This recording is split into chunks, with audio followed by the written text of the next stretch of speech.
I keep seeing this car transformation effect everywhere, and every single version is just cooler than the other.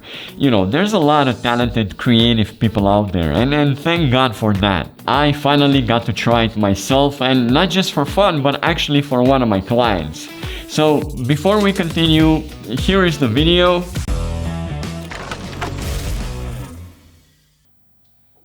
I don't know about you, but that was pretty cool. I'm super satisfied with the result. The feedback from the client was great, so I thought to myself, why not make a video covering the steps of doing this? So we're gonna cover what to look for or what to take into consideration when you do this, how not to make stupid mistakes like me and make your life harder in editing, and last but definitely not least, how to actually edit this to sell that Transformers effect. So stick around until the end, because the cool thing about it is once you get the hang of it, once you know how to do it, it's super easy to get creative with it later on.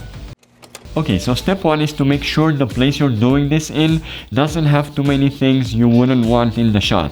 Obviously, we focus on the car, but most importantly that there aren't many things happening in the background, preferably nothing happening in the background. Step 2 is of course to bring your car over and position it where exactly you want it in the shot.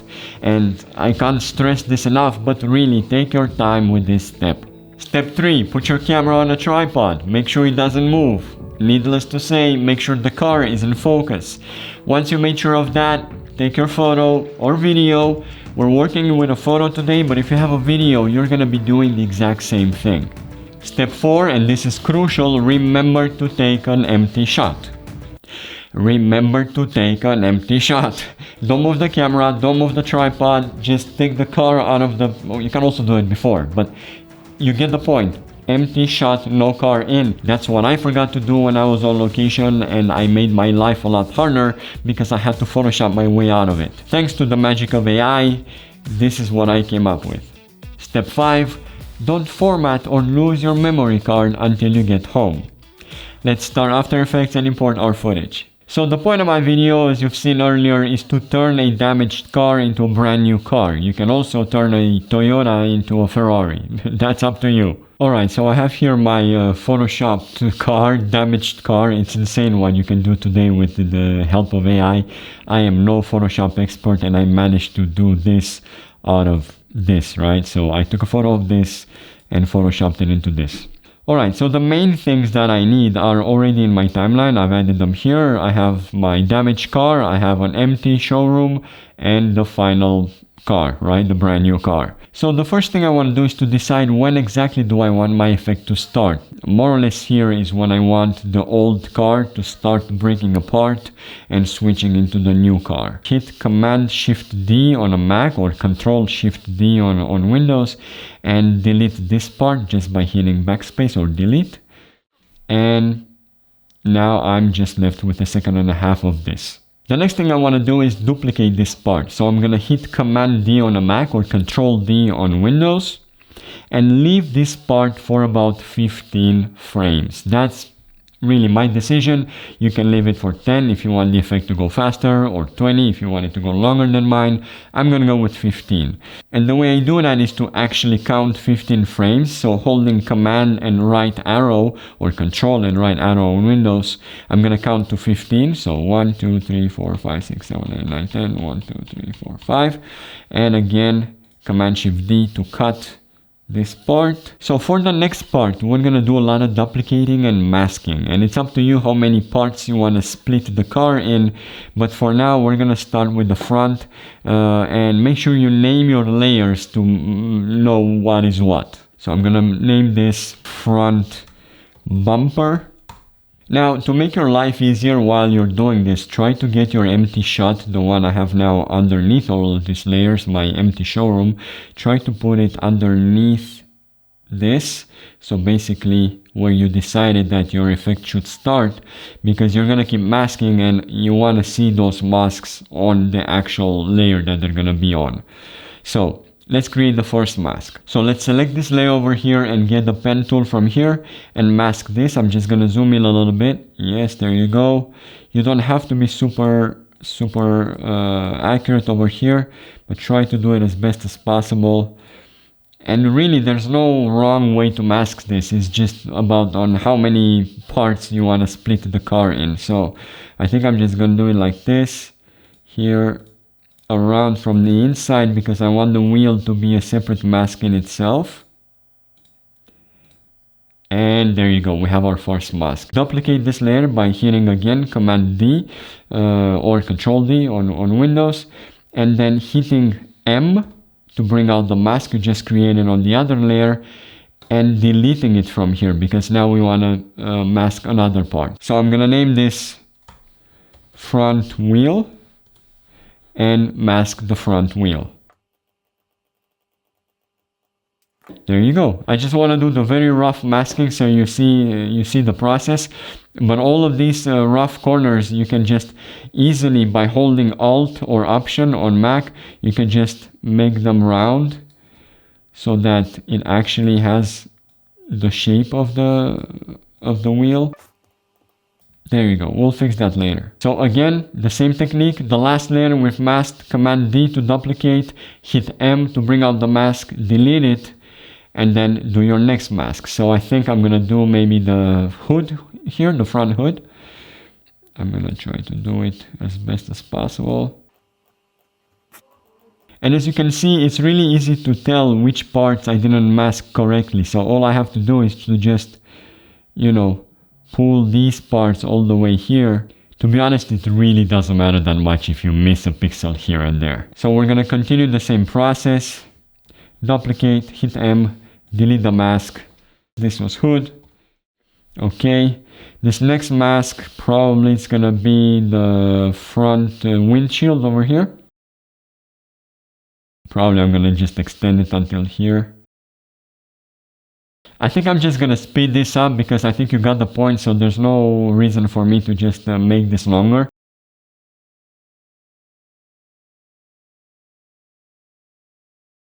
Great, I'm done masking for the first part, and what I really like to do in my timeline is to have different color for different things. So I'm gonna recolor all these layers over here into whatever, yellow. And I'm gonna take 5-10 more minutes to really polish the masking, and I suggest you do the same.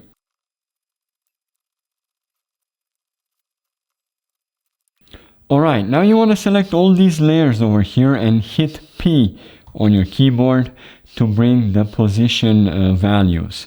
And what we want to do is, with all of them selected, click on this stopwatch over here to create our first keyframe. Then I'm going to go to the very last frame over here and make sure again that they're all selected, and I'm going to click on this keyframe icon over here. So basically we've created 2 keyframes in the beginning and at the end. After let's say 7 or 8 frames, 2, 3, 4, 5, 6, 7 over here, I'm just gonna zoom in into my photo over here, and one by one I'm just gonna move the parts randomly however I see fit, whenever I would like them to move. Maybe just like this. This is again where you can just get creative on how much you want them to move. We're gonna add a couple of more effects to make this look a bit better, but I would like to continue with the masking. So I'm just gonna select these, hit P again to hide the position values. So what I want to do next is get here the picture of the original car and bring it over here. And again count to 15 frames, 14, 15, and make a cut over here. Because this is the part we're gonna have to mask exactly how we did with the damaged car. The cool thing is, since I have the same car, I can really just copy paste the masks, and that's gonna save me a lot of time over here. So basically, if I have here the front bumper, I'm gonna hit M, go on the mask here, select it, hit Command C or Control C on Windows, and then go here on my original car and Command V. And there you go. I have, that's a time saver. So to continue with this, I'm gonna select this part, I'm gonna duplicate it again, hit M, delete the mask I have now, go to the damaged car, for example the front wheel, copy this mask, and so on. I think you get the point. I'm just gonna continue to speed this up.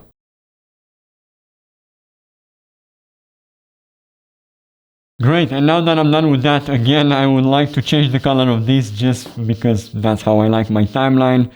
But the new car doesn't have any keyframes, so let's just try to do that fast. Select all the frames, hit P on your keyboard to bring the positioning, and we do the same thing we did on the previous masking. We're gonna hit on the stopwatch icon over here to create our first keyframes. We're gonna go to our last frame over here and hit on the keyframe icon over here. So we have a start and a finish keyframe. And again, after 7 frames. And now we're gonna move these parts whenever we see fit. So just as you want them to be, get creative with this part over here. So even though we're done with the most part, it still looks pretty basic right now. So let's add those little details that really would sell this effect. So what I want to do is, for now, I would just close these by hitting P. So I have more space in my timeline over here and zoom in between over here. So what you want to do is select these first layers over here and again hit P to bring back the keyframe for the positioning. So as these first pieces expand, we don't actually want them to come back in the exact same place. We want them to come back a little bit mushed. I'll show you in a moment what I mean. So I'm just going to zoom all the way here and try to move these keyframes 1 frame behind. Just like this. And now I'm gonna do the mushing I was talking about. This is mushing. Just make it look a bit funky. There you go. And basically what sells this effect is that the parts of the new car have to start from the exact same key points. So now I'm just going to copy paste all these keyframes into the starting of the new car over here. And I don't know any faster way, so I'm just going to do it one by one. I'm going to select this first frame over here and paste it over here. And I'll do the same with the next ones. And I'm going to speed this up for you so you don't get bored. Now there's 2 very important things I want to do, and that is to select all these keyframes over here. Actually, I could just select all of them, just like so, and then right click on any of them and say Keyframe Assistant Easy Ease. This will add a really smooth movement to them so they don't really look robotic. And the next thing to really sell this effect is to make all these layers blurred. Collapse them again by hitting Ctrl A and P for position. And to make them blurred, I'm just going to select all these boxes. And you can see it's a lot better than a minute ago. What you want to do next is select any layer from the first part. I'm just going to select this front bumper over here and go under Effects and Presets over here and write Transform and bring it over just to drag and drop it over here.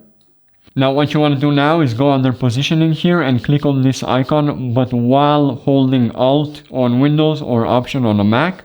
And you're going to get this expression window over here. You're going to delete all of this and just write Wiggle.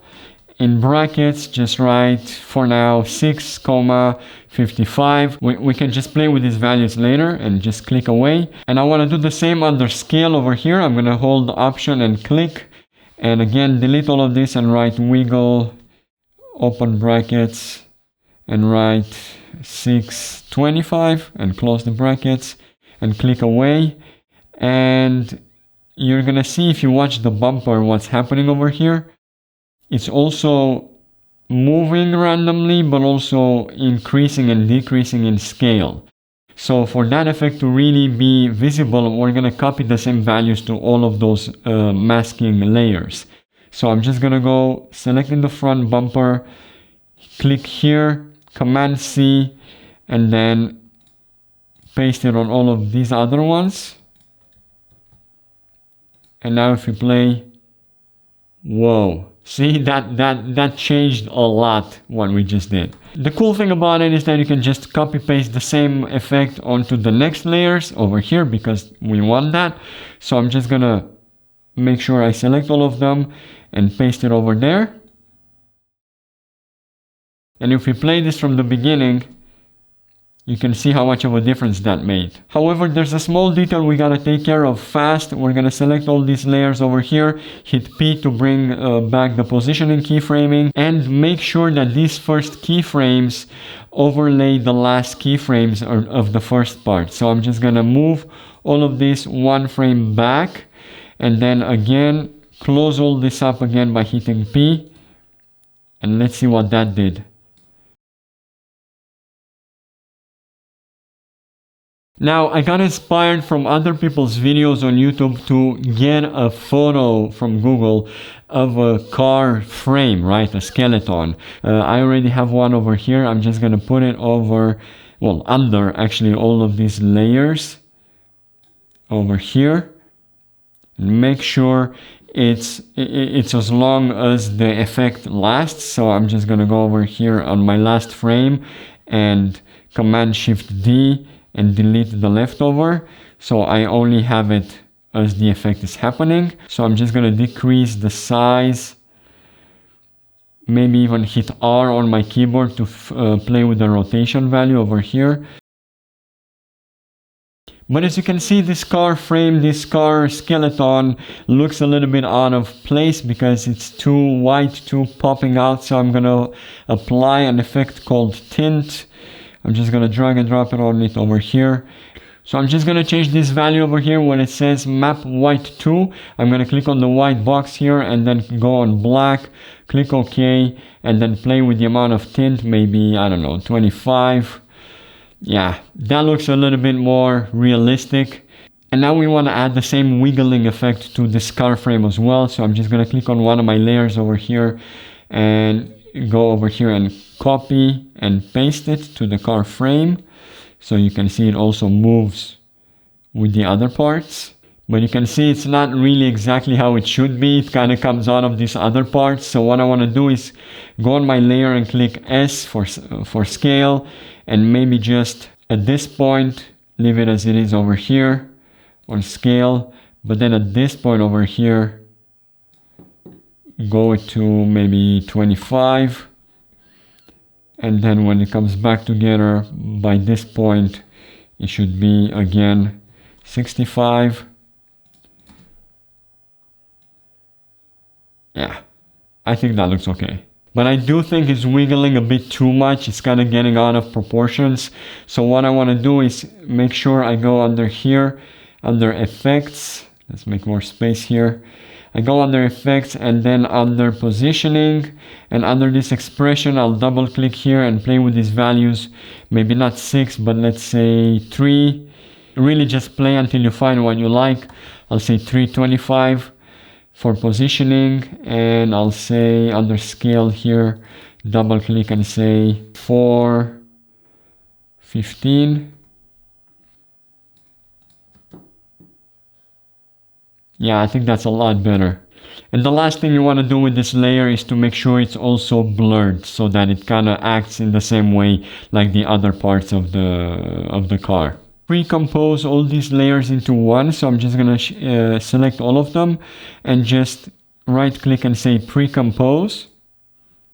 So now we only have one layer, but we have to go exactly before this effect starts over here. So we're gonna hit again Command Shift D, and now we're gonna go at the end where this effect ends and do the same thing. Just split it over there. I think it was about here. For the first part, I would like to create a very small smooth zoom. So I'm just gonna hit S on my keyboard, give it a keyframe over here, and by the time it reaches this point, it should be maybe 115. And I'm gonna go here under effects and write wiggle. I'm gonna get wiggle for positioning, and I'll get this and drag and drop it into my first layer over here. And this is again where you want to play with these values until you like what you get. So I'm just gonna say maybe 525. We're trying to create some sort of camera shake, right? Before we do anything else, we need to make sure this second part over here actually also starts at a scale value of 115, the same one that this one ends. So we're going to do 115 and make a keyframe, and then by the time the effect ends, it should be back to 100. So it kind of zooms out of it, right? Like this. It zooms in and then it zooms out. But then again, let's remember the camera shake for the second part. So let's drag and drop this same effect again here. The trick for the end is to create a small zoom in. So we hit S on our keyboard, create a scaling value of 100, and maybe just count 1, 2, 3, 4, 5 frames. Well, actually 10, 6, 7, 8, 9, 10, and go to 110. So it zooms in, then out, then in again for the finishing. But we also need to make sure the first 10 frames have some sort of wiggling as well. So basically we're doing for the third time this camera shake effect. We drag and drop it over here, but this time we're gonna make sure it kind of fades out so it stops shaking. We're gonna go over here and create keyframes for these values with 5, 25, but then it ends over here with 0. Let's see how that looks. Maybe the wiggling is still too long, so I think I would rather just bring it back a little bit. I'm gonna go under here for these keyframes and bring them here. Maybe even faster than that, so maybe even the zooming should go a bit faster, so not 10 frames but maybe like 6 or 7. Also these keyframes, I'm gonna bring them back more. Yeah, why not? I think that looks okay. I've seen an example online where someone put some sort of sparks effect. I'm not gonna do that today, but the really last thing you gotta do to really sell this is sound design. So I'm not gonna bore you with what I did. I'm just gonna show you the final result. I just spent maybe 20-30 minutes online finding different robotic, metal moving, scratching sounds. I mashed them all together and formed some sort of transformation effect. So this is without a sound, and this is the final result. But hey, I hope this video was helpful and it sparked your creativity to do something else with this technique. I hope you learned something, and if you did, please like this video, subscribe to the channel if you haven't already, and I'll see you in the next video. Ciao.